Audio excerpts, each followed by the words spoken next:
Opa, pessoal, tudo bem? Eu sou o Diego, aqui do Matéria de Poesia. No vídeo de hoje a gente vai falar sobre uma das mentes mais geniais da nossa literatura, da nossa poesia principalmente, que é João da Cruz e Souza.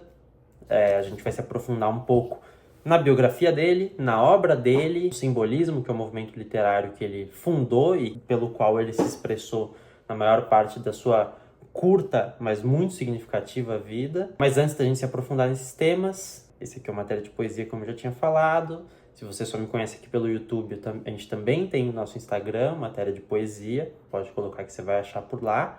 Se você é novo por aqui, quer ver mais conteúdo do tipo, literatura, artes em geral, música, tudo mais, já se inscreve aqui no canal e, no fim, se você gostou, compartilha esse vídeo. Mais pessoas podem gostar, enfim. E nem por mim, né? Mas o Cruz e Souza certamente merece ser muito mais conhecido e reconhecido do que ele é hoje. O Cruz e Souza, quem que é esse cara? Ele é um poeta e escritor catarinense, né, de Santa Catarina. Ele nasce em 1861 e tem uma vida curta e difícil e vai falecer em 1898. Ele é filho de pais forros, né, de ex-escravizados, então livres, né, alforriados. E apesar das dificuldades todas que a gente poderia imaginar que um cara, filho de ex-escravizados, sofreria no Brasil ainda, abertamente escravocrata, né? Lembrando que o Brasil é um país que se fundou na base da escravidão. Apesar de toda essa dificuldade que a gente pode imaginar que ele teria nessa época, os pais dele conseguem que ele tenha uma educação erudita de alguma forma. E isso acaba que desperta ele provavelmente para esse talento que ele já tinha, para essa predisposição que ele já tinha, de ser um cara genial. Ele é um polímata, né? Um cara que ele tem um grande conhecimento em várias áreas, né? Então, como eu falei, ele vai transitar no jornalismo, vai transitar na prosa, vai transitar na poesia, tanto enquanto escritor, mas assim, um cara que escrevia com convicção. Ele sabia o que ele estava fazendo, ele tinha claro para ele o que era a poesia que ele queria produzir, né? Ele colaborou e fundou vários jornais críticos da época, jornais abolicionistas. Ele era um militante abolicionista, eu vou falar um pouco mais disso para frente. E ao longo da sua obra, na poesia, na prosa poética, ele reflete muito sobre a condição humana, né? Ele trata de temas muito universais, sob o viés aí do simbolismo, né? Ele ainda tem uma primeira obra que vai estar um pouco mais atrelada ao tal parnasianismo, vou me aprofundar nisso um pouco mais para frente, mas a obra dele acaba se moldando em torno do simbolismo. Ele é o fundador, o baluarte do simbolismo aqui no Brasil. O simbolismo que é um movimento que foi também muito forte na Europa.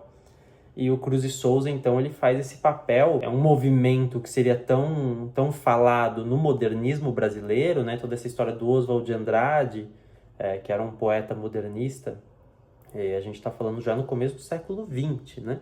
Tinha toda essa ideia de antropofagia, uma ideia de que a gente vai consumir, a gente vai mastigar o que é de fora, a gente vai pegar várias referências, a poesia europeia, a arte americana, etc., e vai produzir a partir daí, vai, enfim, regurgitar ou qualquer coisa do tipo, uma arte verdadeiramente brasileira. Cruz e Souza já fazia e fez isso no fim do século XIX, veio com um pouco de adiantamento com relação a esses caras do modernismo, né? A obra dele é muito marcada por esses temas do simbolismo, pela morte, pela parte transcendente, pela melancolia, pelos sentimentos em geral, pelo subconsciente, pelo sonho, pelo desejo, pela espiritualidade. Então tem tudo isso, né? O Cruz de Souza, inclusive, ele não tem uma filiação religiosa, espiritual específica, mas ele também bebe de várias fontes e ele vai ter na obra dele referências a vários tipos de religiosidade. A obra dele, ela é também universal nesse sentido. Importante até fazer outro parênteses, porque o simbolismo, isso é muito presente em Cruz e Souza, ele, por falar dessa questão de transparência, de transcendência, né, ele vai usar figuras como a questão do transparente, do brilho e da cor branca, né, enquanto elemento poético, enquanto referência poética. Mas isso não dá para ser confundido, como tantas vezes foi confundido, como qualquer menção a um certo elitismo ou qualquer menção a um certo racismo da parte do próprio Cruz de Souza e de outros poetas simbolistas, né? O simbolismo tem um conceito muito difícil de compreender, é importante ler bastante do simbolismo que você vai entendendo cada vez mais como esses caras queriam abordar a poesia. E a cor branca, nesse caso, nada tem a ver com fatores etnorraciais, mas ela tem muito mais a ver com a questão da transcendência, com esse símbolo, justamente, né? A gente está falando de simbolismo, é um movimento que vai tratar desses símbolos, que vai usar muitas figuras de linguagem, muitas metáforas, muitas figuras sonoras também para trazer musicalidade ao poema. Então ele vai usar a assonância, que é a repetição de som de vogal, e a aliteração, que é a repetição de som de consoantes. Né? Também vai usar muito a figura da sinestesia, que é uma mistura de diferentes sentidos, né? Sei lá, um cheiro azul, né? Um som áspero. Então, assim, tá misturando, né? O tato com a audição, com a visão, com o olfato, enfim. Justamente porque ele quer te imergir em toda uma atmosfera a cada poema. E outra figura de linguagem que é muito interessante, que é a paronomásia, que usa parônimos. O que são parônimos? São palavras que são parecidas, mas não são exatamente iguais. Como a gente tem o comprimento e o cumprimento, né? Ele vai usar todas as figuras de linguagem, então é um movimento difícil de compreender. E é importante a gente ter esse viés também e olhar o Cruz de Souza, entender que se por um lado a poesia dele ela é bem universalista, ele tenta tratar desses grandes temas, que é justamente a abordagem poética do simbolismo e a abordagem que ele escolhe tomar na poesia dele. Então, assim, ele não faz poesia por acaso, ele tem um projeto estético, poético e político muito claro. Ele é um grande militante abolicionista. Para a época também, eu acho muito simbólico ter esse autor, esse poeta negro, tratando de temas universais na poesia. Assim como o Machado de Assis o fez na prosa, é um cara que ele vai se colocar, por essa abordagem muito clara, por essas convicções poéticas dele, ele se coloca nas mais altas prateleiras literárias do Brasil e do mundo. E é um cara que era muito à frente do seu tempo e é um cara que reverbera até hoje, né? Você lê a poesia dele, é uma coisa que te toca até hoje. Poesias, prosas poéticas, tudo mais. Então ele tem esse trabalho dessa militância abolicionista e até antirracista, né? Enquanto um cara que fazia conferências por todo o Brasil, né? Falava pelo Brasil, levava essa questão por todo o Brasil, passava isso nos veículos jornalísticos que ele criou e na própria literatura dele, em certos momentos, né? Primeiro que, assim, você ter um cara que se impõe poeticamente, né? Que a força dele, a força poética dele se impõe, vamos dizer, ele já está abrindo caminho para muitos outros poetas e principalmente para muitos outros poetas literatos negros também. O Cruz de Souza, ele é uma figura central na nossa poesia e ele precisa ser mais valorizado, né? Se a gente tem o Gregório de Matos inaugurando a poesia brasileira de alguma forma, com o barroco e tudo mais, a gente vai ter um segundo momento importante na nossa poesia, que é o Cruz de Souza trazendo simbolismo para cá. Então a gente tem uma poesia antes e uma poesia depois de Cruz de Souza, e todo mundo do meio literário é influenciado por ele, reconhecendo isso ou não, mas é um cara que, vamos dizer assim, mudou o jogo, mudou a maneira de se ver poesia, de se ver literatura, trazendo o abolicionismo também para essa questão. Então ele tem um texto numa prosa poética que é maravilhoso, por exemplo, que se chama Consciência Tranquila, em que a gente acompanha uma cena de assim, um senhor de escravos à beira da morte, tá meio maluco assim, tá tendo uns rompantes de loucura, deitado numa camona dele, no casão dele, e rodeado de amigos escravocratas, familiares escravocratas, e ele, por essa visão assim, desse momento, desse encontro, é um texto que se faz muito por diálogos, ele mostra toda essa hipocrisia da elite escravocrata, da elite, mesmo pós a abolição da escravidão aqui no Brasil. Ele vai ter uma carreira muito difícil, muito sofrida financeiramente, ele vai ter pouco reconhecimento. Ele tinha um apoio muito importante de amigos, que foi muito importante para ele conseguir, pelo menos, publicar parte de seus livros, suas produções em vida. É importante esse dado, né, que 70% da obra do Cruz de Souza foi póstuma, né, publicada ali por amigos, por estudiosos depois. Só conseguiu publicar 30% da produção dele em vida, e isso só foi possível por esse apoio desses amigos dele, dos familiares dele e tudo mais. Porque ele não era reconhecido à época, não era compreendido à época e sofreu todo o racismo da época também. Alguns livros dele que a gente pode citar, Tropos e Fantasias, que vai ter uma carga mais parnasiana ainda, como eu falei. Missal e Broquéis, que é esse aqui que eu tenho, ambos publicados em 1893. Evocações de 1898 e Faróis de 1900, enfim, póstumo, como a gente falou. Cruz de Souza, ao longo da carreira dele, principalmente depois até, ele vai receber certos apelidos, como Cisne Negro e principalmente Dante Negro, porque, assim, obviamente, ele é um cara que escreve muito, muito bem, que tem todo um projeto poético muito importante. E se à primeira vista pode parecer que isso se distancia, que isso se dissocia da negritude dele, de certa forma também não, né? Porque é aquilo que eu falei. O fato dele estar escrevendo temas universais, ele se dá essa liberdade, dele não se deixar fazer uma poesia que reflita apenas sobre o racismo ou sobre a condição negra no Brasil, assim como a gente vai ter o Jorge Ben, que faz o álbum da Tábua de Esmeralda, enfim, que fala sobre alquimia, assim, é a liberdade temática levada às últimas consequências. E um artista negro fazer isso também é revolucionário, de alguma forma. É importante pontuar isso, essa escolha poética, não é por acaso o Cruz de Souza não estava se escondendo atrás dessa poesia, é uma escolha proposital, né? E engenhosa, genial, como não podia deixar de ser. Então ele tem esse apelido de Dante Negro, que eu gosto de brincar com a palavra dandy, né? Falar de dandy negro. Dandy é uma pessoa que vai sempre muito bem arrumada, impecável em aparência. E se você olhar, olha que curioso, né? A gente tem dois escritores expoentes ali do final do século XIX, Machado de Assis e Cruz de Souza. Ambos escritores negros, e que abordavam isso nas obras deles de maneiras diversas, mas abordavam isso nas obras deles. E na carreira, na militância deles. E, assim, são dois caras que, se você procurar fotos deles na internet, fotos, né, retratos deles na internet, você vai ver que eles sempre estão impecavelmente arrumados.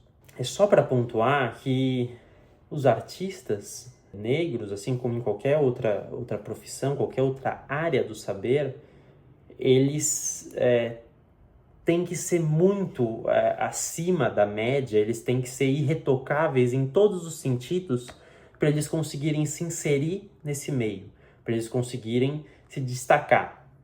É muito mais provável que você vai ver um autor branco, mediano, fazendo muito sucesso, do que um autor negro, mediano, fazendo muito sucesso.